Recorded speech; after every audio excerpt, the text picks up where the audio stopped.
সবাই কেমন আছো? আশা করি সবাই ভালো আছো। এই তো চলে এলাম একটি রেসিপি নিয়ে। আমি আজ বানাবো কলার পিঠা। দেখো কলার পিঠা তৈরি করতে কি কি লাগে। আমি এখানে 2 কাপ চাউলের গুঁড়ি নিয়েছি।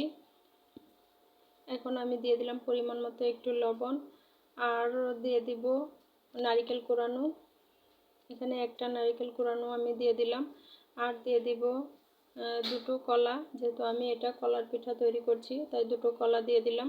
আর কলা দুটো অবশ্য অনেক মিষ্টি, সেজন্য আমি চিনিটা অল্প করে দিয়েছি, কারণ বেশি চিনি দিলে মিষ্টিটা বেশি হয়ে যাবে, সেজন্য অল্প করে দিয়েছি। আর এখন আমি কলা আর চালের গুঁড়ি নারকেল একসাথে সব কিছু দিয়ে ভালোভাবে মিশিয়ে নিচ্ছি। এই তো দেখো ভালোভাবে আমার মিশানো হয়ে গেছে। এখন আমি চলে যাব এটা ভাজতে।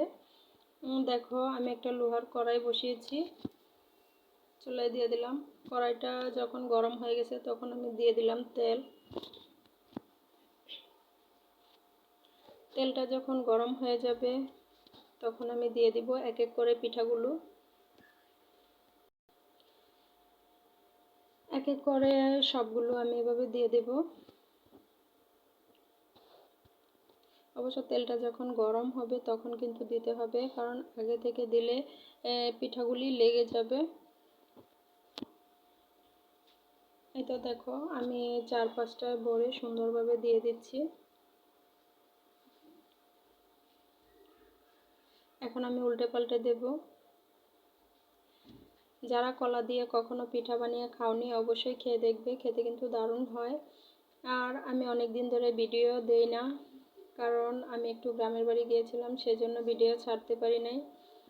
তাই আজকে ভাবলাম যে অনেক দিন ভিডিও দেওয়া হয় নাই, সেজন্য ভিডিও ছাড়ি। আর কি বলবো, ভয়েস তো দিতেই হয়, কারণ ভালো লাগছে না, আজকে মনটা খুব খারাপ, ভয়েসটাও দিতে ভালো লাগছে না। তারপরেও যেহেতু ভিডিও ছাড়তে হয় সেজন্য তো ভয়েসটা দিতেই হবে। এদিকে দেখো আমি যে পিঠাগুলো দিয়েছিলাম সেই পিঠাগুলি একদম লাল লাল সুন্দরভাবে ভাজা হয়ে গেছে। এখন আমি আবারও দিয়ে দিব কিছু পিঠা। যদি বন্ধুরা ভিডিওটা ভালো লাগে অবশ্যই লাইক সাবস্ক্রাইব করে পাশে থাকবে, আর যারা ভিডিওটা দেখবে অবশ্যই লাইক দেবে আর ফলোস করে দেবে, কারণ সবাই সবার পাশে থাকতে হবে। ইউটিউবে যারা কাজ করছো অবশ্যই কোনো না কোনো সাফল্যর জন্য, সাফল্যর আশায়, যদি সাফল্য পেতে চাও অবশ্যই সবাই সবার পাশে থাকতে হবে। তাই আমরা চেষ্টা করব সবাই সবার পাশে যেন থাকি। এই তো দেখো এভাবে করে সবগুলো পিঠা আমি ভেজে নিচ্ছি।